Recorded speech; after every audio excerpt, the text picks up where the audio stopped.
Hello and welcome to my OpenGL game demo engine project that I made.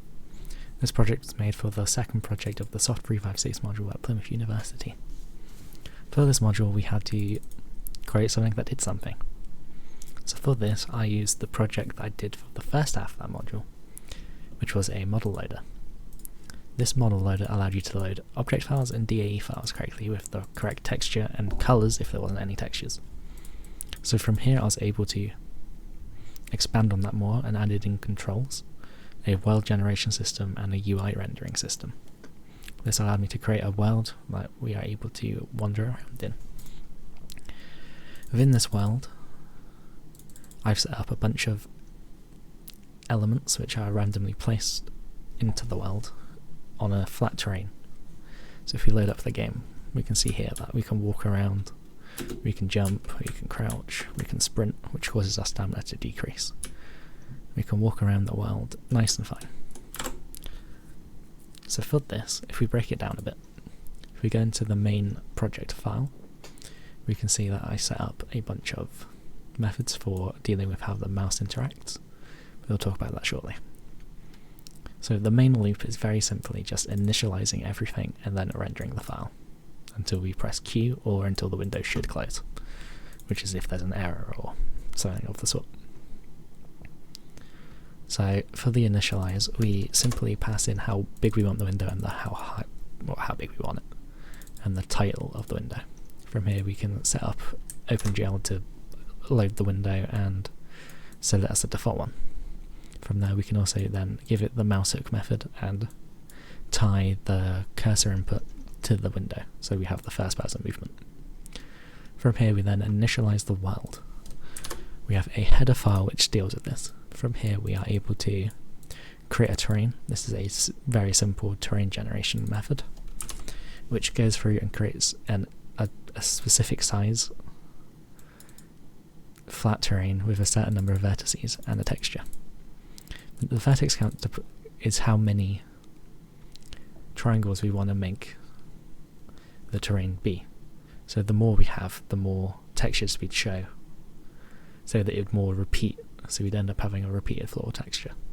Whereas if we just had a small number, we'd only have a simple square with a really big stretch texture, which is the approach I use simply for this video, as the floor texture is quite a high res file.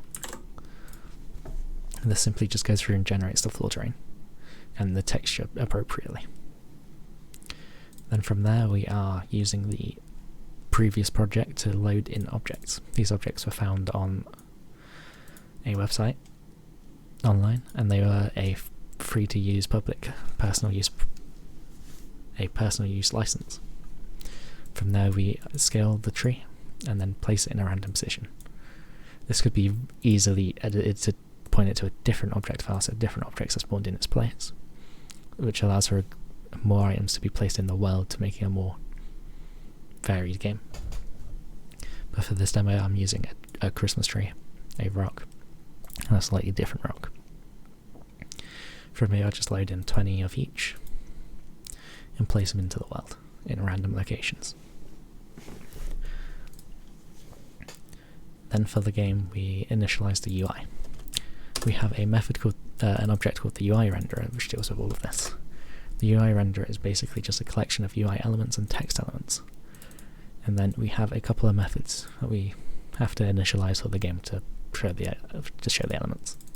First of which is creating the game elements. So if we go to the UI renderer file, we can see that I've set up a few elements. The first of which would be the text element, or the text renderer.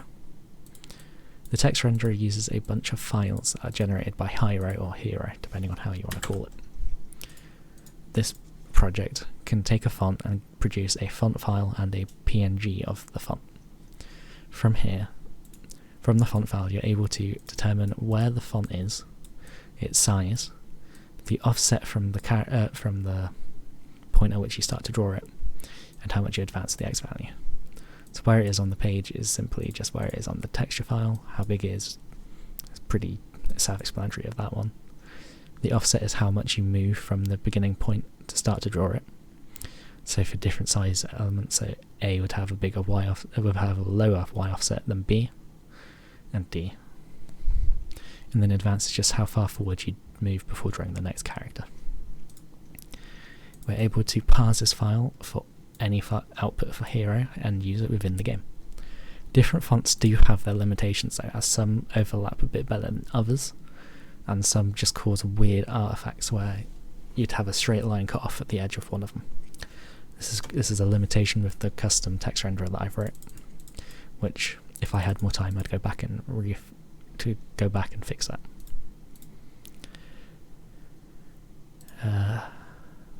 So yeah, so when we create a text renderer, we give it the font file that we want to use and the font PNG.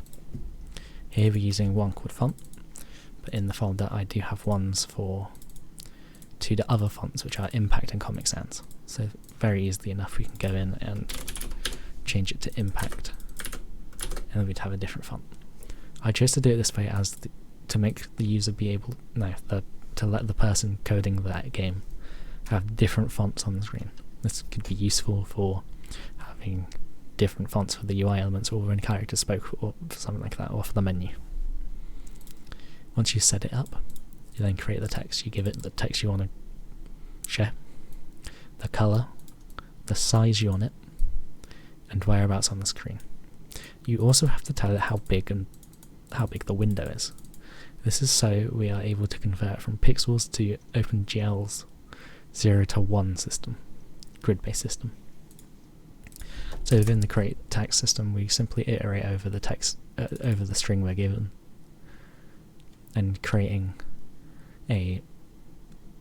two sets of triangles to form a rectangle for the character. So we go along, we find it where it is, how big it is, and generate the vertices that we need for that, and add it into the array.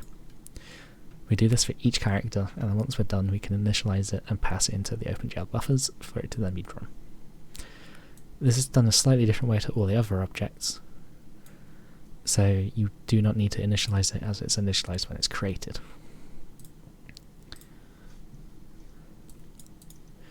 Then we have the UI elements.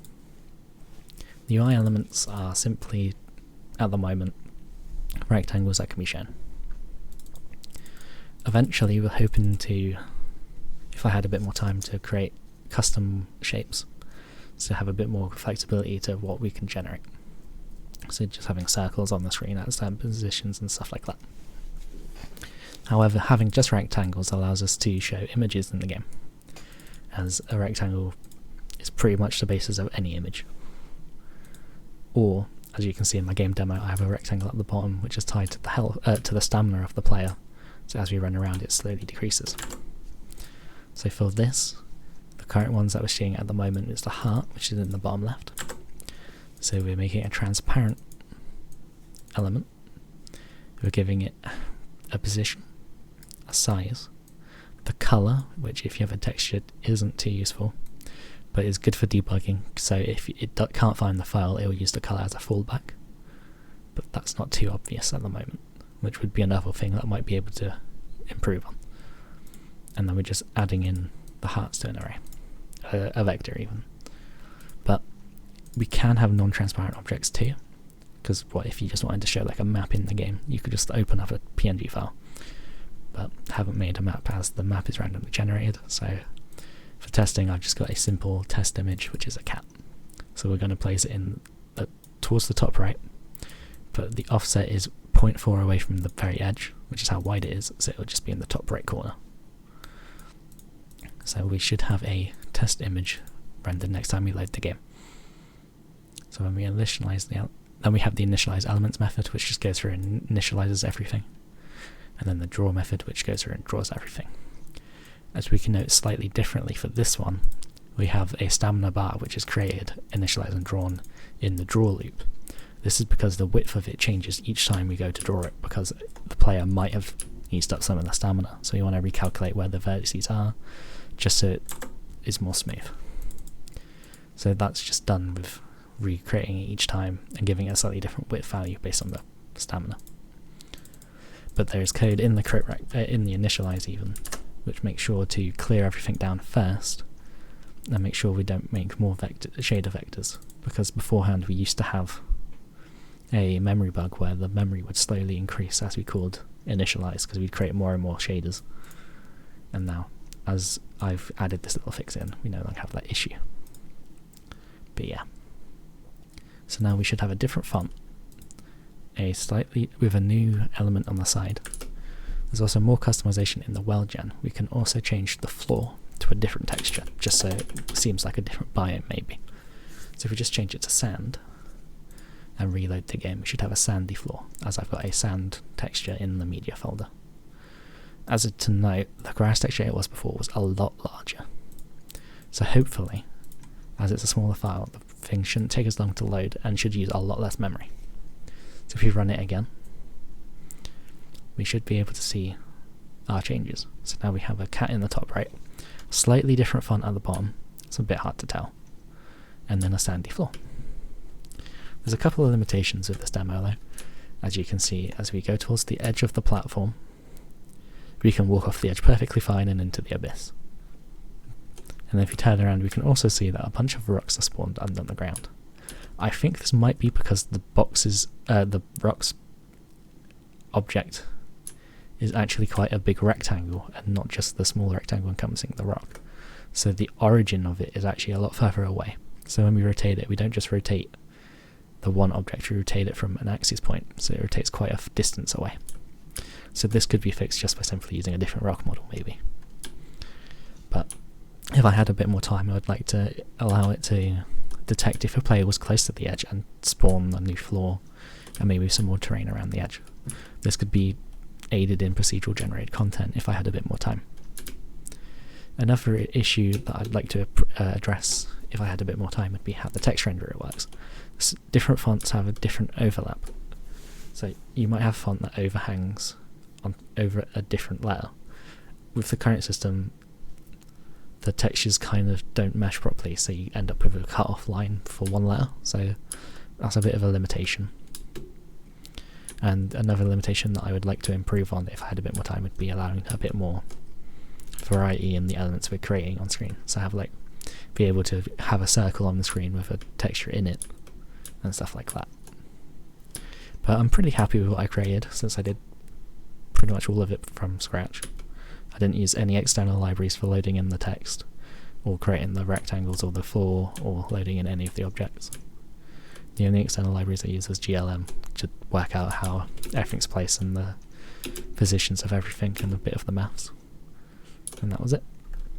Well, thank you for watching.